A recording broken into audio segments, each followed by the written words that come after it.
As you can see, here is oxygen cylinder and this is the vein channel in my hand. Forcing us to give the exams against our will is stressful. Already we have been preparing for this exam for past 2 years. क्या कोविड-19 के संक्रमण का खतरा 25 लाख परिवारों पर नहीं मंडरा रहा है? ये जो कोरोना चल रहा है, महामारी फैली हुई है, इसमें जो हमारे परिवार के सदस्य हैं, हमारे पति हैं, बहुत डरे हुए हैं और ये परीक्षा जो है मेरे लिए बहुत इम्पोर्टेंस रखती है। मैं इस परीक्षा में बैठना चाहती हूँ, लेकिन हमारे परिवार के जो सदस्य हैं वो इसके खिलाफ हैं, क्योंकि अगर ये परीक्षा 13 तारीख को होती है तो उसमें हमको नहीं बैठने दिया जाएगा। मेरी हाथ जोड़कर विनती है, जब तक स्थिति काबू में नहीं आती है, परीक्षा की तिथि आगे बढ़ाई जाए ताकि हम सब उसमें खुशी खुशी बैठ पाएं। साथियों, देश में जिस तरह सही समय पर सही फैसले लिए गए, आज उसी का परिणाम है कि भारत अन्य देशों के मुकाबले काफी संभली हुई स्थिति में है। आखिर ये 25 लाख परीक्षार्थियों को डर किस बात का है? 25 लाख मैंने इसलिए कहा क्योंकि नीट की परीक्षा देने वाले छात्र ही लगभग 16 लाख के आसपास हैं और जेईई की परीक्षा देने वाले 9 लाख के आसपास। ये 25 लाख परीक्षार्थी हैं जो सिर्फ अपने लिए नहीं बल्कि अपने परिवार के लिए भी बहुत ज्यादा डरे हुए हैं, जो 2-2, 3-3 साल से इसकी परीक्षा की प्रिपरेशन कर रहे हैं, तैयारी कर रहे हैं, अपना खून पसीना एक कर रहे हैं और चाहते हैं कि जब वो वहां पर जाकर लिखें तो बिना किसी स्ट्रेस के जाकर लिखें, उसके अंदर किसी तरह की कोई तनाव ना हो और अपना बेस्ट वहां जाकर 100% देकर आए। क्या वो परीक्षा से भाग रहे हैं?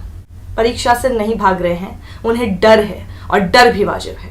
ये चार्ट देखिए आप, कोरोना के मामलों में अभी भी सबसे टॉप पर बना हुआ है महाराष्ट्र और नीट की परीक्षा देने वाले भी सबसे ज्यादा महाराष्ट्र में हैं। जी हाँ, 2,28,829 कैंडिडेट सिर्फ और सिर्फ महाराष्ट्र में ही हैं। आपको याद रखना है, जान है तो जहान है। अब जब जान है तो जहान है, जब मानकर सभी छात्र चल रहे हैं तो हम उनको ये बोल रहे हैं जो कि 18 दिन बाद प्रधानमंत्री ने कह दिया था, जान भी जहान भी। ये तब हुआ जब केस कम थे, तब हम जान है तो जहान है बोल रहे थे और जब केस लगातार बढ़ते जा रहे हैं और इतने ज्यादा बढ़ रहे हैं, हर दिन में आंकड़ा देख लीजिए ग्राफ का किस तरह से ऊपर जा रहा है, एक बार भी नीचे जाने का ट्रेंड इस ग्राफ में सामने नहीं आया है। उस समय 25 लाख परिवार बोल रही हूं मैं, 25 लाख छात्र तो हैं ही, लेकिन उसके साथ साथ जो परिवार हैं, आप देखिए कि डर किस बात का है। एग्जाम सेंटर में जब छात्र जाते हैं उसके बाद एग्जाम सेंटर में टीचर्स भी पहुंचते हैं और वहां पर छात्र भी पहुंचते हैं। टीचर और छात्र एक दूसरे के संपर्क में आते हैं, कई सारे छात्र एक दूसरे के संपर्क में आते हैं, वो फिर और ज्यादा अपने परिवार वालों के संपर्क में आते हैं और धीरे धीरे जो परिवार वाले हैं वो और कितने लोगों के संपर्क में आते हैं। तो इससे अब आप अंदाजा लगा सकते हैं कि आखिर क्या कोविड-19 के संक्रमण का खतरा 25 लाख परिवारों पर नहीं मंडरा रहा है?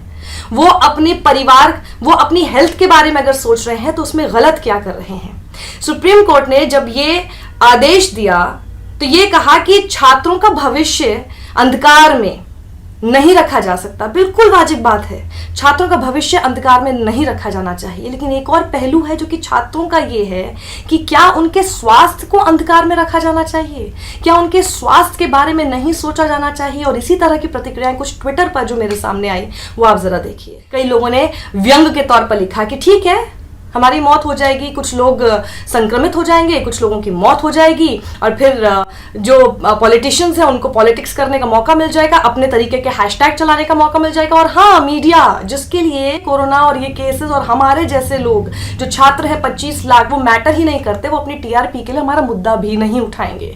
कुछ ने बोला कि हमारे मुद्दे को उठाइए, जबकि सुनवाई हो चुकी है, आदेश आ चुका है, यानी कि जेईई और एनईटी यानी कि जेईई और नीट की जो परीक्षाएं हैं वो अपने तय समय पर ही होने वाली हैं।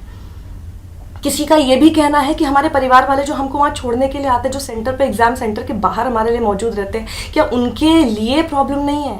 Every other activity in the country is opening, then why not to conduct the exams? The answer for that is that other curriculum activities which are being opened is not a compulsion. if it is necessary you go outside or not. But if we have to give the exams on 13th of September, we don't have any other option. It's an compulsion, and forcing us to give the exams against our will is stressful. Already we have been preparing for this exam for past 2 years, and we have to show these efforts in just 3 hours. So with this kind of a stress, we can't give our exams with the greatest potential. Lots of medicines per day, almost 40 per day.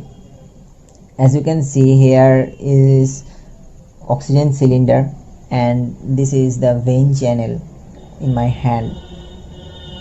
So I really just can't study in these days, and I am not fully cured till now. I am having some breathing problems till now. So I am requesting you to postpone JEE and NEET and conduct it after the pandemic is over. Neither 25 lakh students will be in great danger. Thank you, sir.